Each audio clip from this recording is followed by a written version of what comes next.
Welcome into the Cleveland Browns Report. I'm Matthew Peterson, and let's get started by talking about the biggest story out of the Browns training camp right now, and that is the possible contract extension for cornerback Denzel Ward. That's right, the former 4th overall pick in the 2018 NFL Draft is looking to get the bag, and boy, does he deserve it too.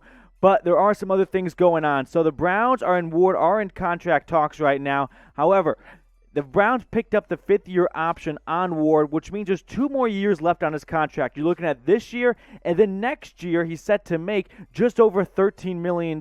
So there's still a lot of things in play here for Denzel Ward and for GM Andrew Berry, who's got a checklist here. He got the Nick Chubb deal done. Now he's working on Denzel Ward. You got to think Baker Mayfield will be next. We'll get to that later on, but let's check out what Jeremy Fowler from ESPN had to say. After extending Nick Chubb, the Browns have begun discussing a potential deal with cornerback Denzel Ward. Per sources, this could be difficult to do with 2 years left on Ward's deal, but sides will see where it goes. Talks with quarterback Baker Mayfield have not heated up yet. So that's what we're talking about. He's still got this year and then his 5th-year option for next year. So a lot of planning ahead here if you want to get that contract extension done. But Ward, he's worth it. Look what he did last year in 2020.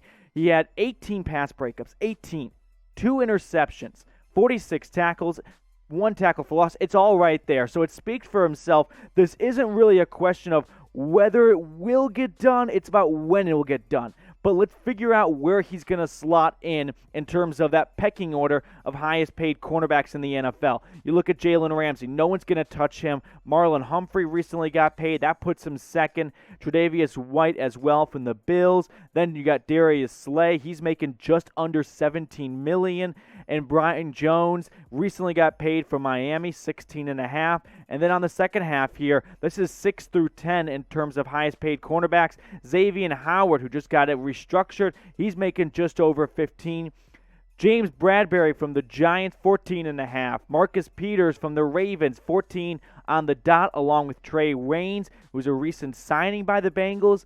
And then you got William Jackson as well. So checking out here in terms of where is Denzel Ward going to fit in? Well, he's probably closer to that top 5 than the bottom 5 in terms of skill level. But for Andrew Berry, for the GM of the Cleveland Browns, you just paid Nick Chubb. You got to pay Baker Mayfield soon. That's going to make it a little difficult to get Denzel Ward closer to Jalen Ramsey at the top. So I'm thinking he's going to be somewhere around 3 to 5. He's probably worth more in terms of talent and what he should get, but I just don't know if the Browns can give him that kind of offer when you've got to pay Baker Mayfield. So let me know. Will this deal get done by week 1? Will Denzel Ward have a new car and a bigger house come week 1 for the Cleveland Browns? I want you guys to type Y for yes and type N for no if this deal is going to get done.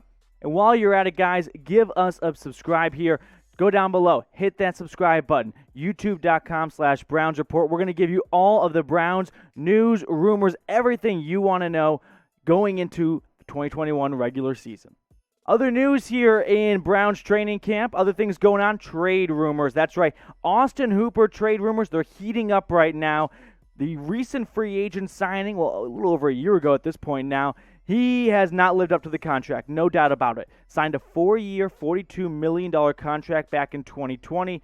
Last year was not a good year for Austin Hooper. He struggled in 2020. He posted career lows in targets, receptions, and yards since his rookie season back with Atlanta. It was not a year to remember for Austin Hooper. So he's battling with David Njoku and Harrison Bryant. And let's talk about those two for a moment because David Njoku is a former first overall pick. So the Browns know that they want him to succeed. And then you look at Harrison Bryant, you talk about under-the-radar guys at Browns training camp, you just keep seeing Harrison Bryant's name pop up. But let's check out Hooper's numbers from 2020 and why it was not, very memorable. 46 receptions, not even 500 yards. Did have a nice average of 9.5 yards, though, and 4 touchdowns. So this was not what the Browns signed up for, right? This is not what they paid him $42 million to do. They wanted more production out of him. And so you look at the depth chart here for the Cleveland Browns. You've got Austin Hooper, number 1, but it's almost, 1A and 1B in terms of the skill level and the way they have been performing so far in camp. I mean, don't get me wrong, Hooper's not had an awful camp or anything, but Njoku's having a good camp, and Bryant is having a wonderful camp as well. So I need you guys to let me know here. Should the Browns move on from Hooper already? It's just been 1 year into that big contract of his. Will they move on? Will they keep their current tight end set and just minus him and roll with Njoku and Harrison Bryant? Let me know. I want you guys to type 1 for yes and type 2 for no if you think the Browns should move on from Hooper after just 1 year into that big blockbuster 4-year, $42 million contract. And if they do move on, which let me put my vote in here, I would put 2 for no, and here's why. You look at Baker Mayfield, what's his skill set? What does he do well? It's working out of 2 tight end formations. He does not need four wide receivers on the field. He needs those dumped down, easy receptions, up the middle, in the flats, and that's what tight ends are good for, right? People say, dog's man best friend. No, tight end is man's best friend, and that's what Baker Mayfield needs. So even if you've got 2 other good tight ends in Njoku and Harrison Bryant, just keep Austin Hooper and put the 3 together. But if they did want to move on, if they do want to explore that route, let's check out what it looks like here. Cap hit wise, it's going to save him a little bit. I mean, there's a lot of financials that need to be worked out, but this season he's got an $18.25 million cap hit, and it just basically nearly doubles for the next 2 seasons. So it would it'd be easier to get out after 2022 and before 2023, but I would think they're stuck with him for sure, and that's not a bad thing. But we're going to continue down this path. If they did want to trade for him, where would they go? Well, who's in the market for a good tight end? The Buffalo Bills are, that's for sure. The Bills were 1 win away from going to the Super Bowl last year, and the tight end position did not help. Dawson Knox was their leading guy. I mean, he couldn't even put up big numbers. Arizona Cardinals, Kyler Murray, he is ascending. Why don't you give him a big tight end to throw at? Dan Arnold, probably not doing the job enough. In Seattle, Will Dissly, I mean, that's a tight end group that has just been banged up. And Russell Wilson, he's got weapons, but that tight end position has been hard to nail down the last couple years. Kind of since Jimmy Graham left, it's been difficult to circle in a true tight end 1. And finally, just down the road in Cincinnati, the Bengals, they're given a lot of weapons for Joe Burrow to work with. They invested into Jamar Chase with their first overall pick from the 2021 NFL Draft. I don't really think a deal could happen between these 2 rivals, but the Bengals definitely could use a tight end, so, why not reach out to them, see if they're interested in picking up that huge contract.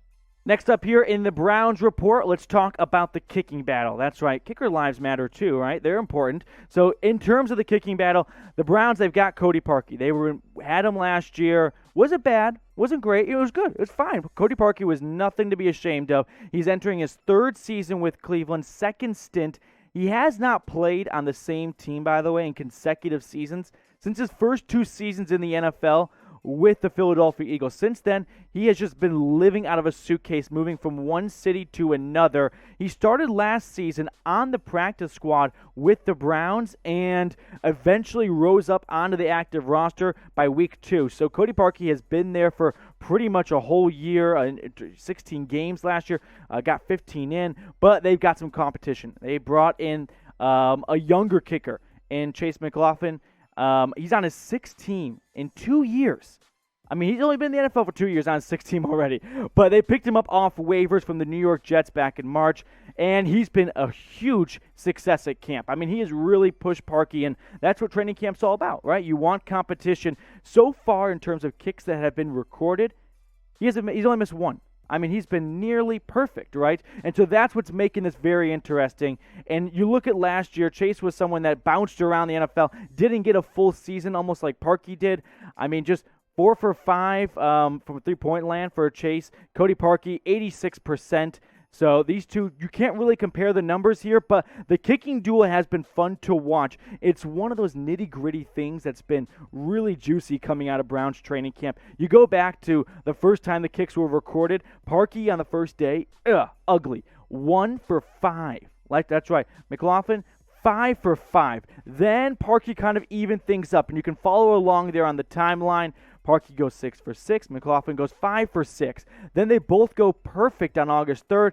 And most recently, Parkey got edged out by 1 just a few days ago. And that was a camp practice that took place at the Brown Stadium. Nearly 30,000 fans came out. I mean, Baker Mayfield said it best. What other city would have this many people come out for practice? And we're talking about practice here, and the Brownies are showing out. But let's see what the Browns have done lately in terms of special teams and where they're ranking in that kicking department. Last year, not the best, 24th in the 24th in the NFL. You go back to 2019, barely cracked the top 10, so that's where you want to be, right? But then in 2018, you go way back. So kicking is a hard position to nail down. I mean, unless you've got someone like Justin Tucker, it's never going to be an easy year, and you'll always have some competition in camp for that kicking job. But I need you guys to pick your kicker, okay? Doesn't have to be who you think will get it or who you want, but just pick our kicker.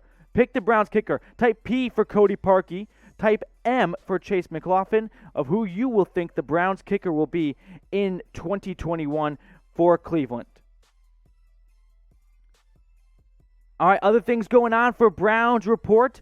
Preseason, baby. It is almost here. That's right. The first game of the NFL season is coming up this weekend. The Browns in the preseason, they'll be going to Jacksonville to take on the Jaguars for week 1. That's this Saturday. That's right. Get your calendars down. 6 p.m. Central Time. Browns in Jacksonville against the Jaguars. So we got a lot to watch here. I'm very curious and very excited to see some of the position battles breaking down, especially that kicking duo we just talked about. But predict the score. Let me know. Who do you guys think is going to win this one, and by how much or by how little? You know, Browns against Jaguars in Jacksonville. Predict the score. Get your comments down below. And while you're at it, smash that subscribe button. Go to youtube.com, Browns Report, and give us a subscribe and get us to 2,000 so we can give you all the greatest Cleveland Browns notes, rumors, trades, everything, news, all the above.